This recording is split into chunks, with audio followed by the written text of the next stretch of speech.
anak Jakarta melintas di Jalan Sisingamangaraja, Kebayoran Baru, Jakarta Selatan, anak Jakarta akan mendapati sebuah bangunan ikonik besar ala Timur Tengah dengan kubah berbentuk bawang yang sangat menarik perhatian. Ya, inilah dia Masjid Agung Al-Azhar. Masjid yang berada di kompleks sekolah Al-Azhar ini mulai dibangun pada 19 November tahun 1953 dan rampung pada tahun 1958. Gagasan pembangunannya diprakarsai oleh 14 tokoh partai Masyumi. Masjid Agung ini berada di bawah naungan Yayasan Pesantren Islam atau yang disingkat YPI. Yayasan Pesantren Islam ini sekaligus menaungi sekolah Al-Azhar yang berada di dalam satu kompleks dengan Masjid Agung Al-Azhar.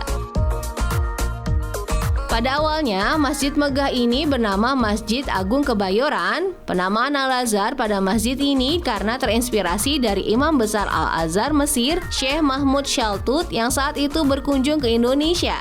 Dirinya mengusulkan agar masjid ini dinamakan Al-Azhar. Nama tersebut diberikan sebagai bentuk pengakuan atas peran dan ketokohan Abdul Malik Karim Amrullah atau yang lebih dikenal dengan sebutan Buya Hamka. Buya Hamka merupakan seorang imam besar masjid, ulama, sekaligus aktivis Islam yang dianugerahi gelar dokter kehormatan oleh Universitas Al-Azhar Kairo Mesir pada tahun 1959. Hamka dinilai mampu membawa Masjid Al-Azhar sebagai pusat dakwah dan kebangkitan muslim di tanah air. Tak hanya menjadi tempat beribadah, masjid ini juga menjadi pusat kegiatan sosial dan keislaman. Pada masa pemerintahan Orde Baru, Masjid Al-Azhar akhirnya mulai membangun lembaga pendidikan formal, mulai dari TK, SD, SMP, SMA, hingga universitas. Masjid ini juga tercatat sebagai masjid dengan predikat modern pertama di Indonesia. Pasalnya, masjid ini dilengkapi dengan sejumlah fasilitas publik untuk menunjang gerakan dakwah seperti perpustakaan, ruang kuliah, ruang kelas, lengkap dengan asrama serta klinik kesehatan.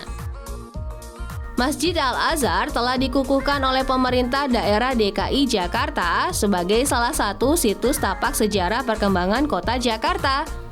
Tak hanya itu, masjid yang berdiri di tanah seluas 43.755 meter persegi ini juga mendapatkan perlindungan sebagai cagar budaya nasional yang diberikan pada tanggal 19 Agustus 1993. Kalau dilihat, masjid yang mampu menampung hingga 10.000 jemaah ini memang memiliki arsitektur Timur Tengah. Karakteristiknya terlihat dari berbagai poin yang diadopsi dari universitas bernama serupa di Mesir. Memiliki sebuah kubah besar dengan menara yang menjulang tinggi, memiliki makna kekuasaan dan kebesaran Sang Maha Pencipta. Bangunan masjid ini didominasi warna putih yang merupakan simbol dari kesucian dan keagungan. Tangga di 4 penjuru masjid merupakan salah satu ciri khas dari masjid ini. Sejumlah anak tangga yang harus ditapaki terlebih dahulu sebelum pintu masuk menambah kesan anggun pada Masjid Agung Al-Azhar. Bangunan yang terdiri dari 2 lantai ini pernah menyandang predikat sebagai masjid terbesar di Jakarta loh, hingga selesainya pembangunan Masjid Istiqlal pada 1978. Lantai pertama masjid digunakan sebagai ruang serbaguna yang dapat digunakan untuk fasilitas publik.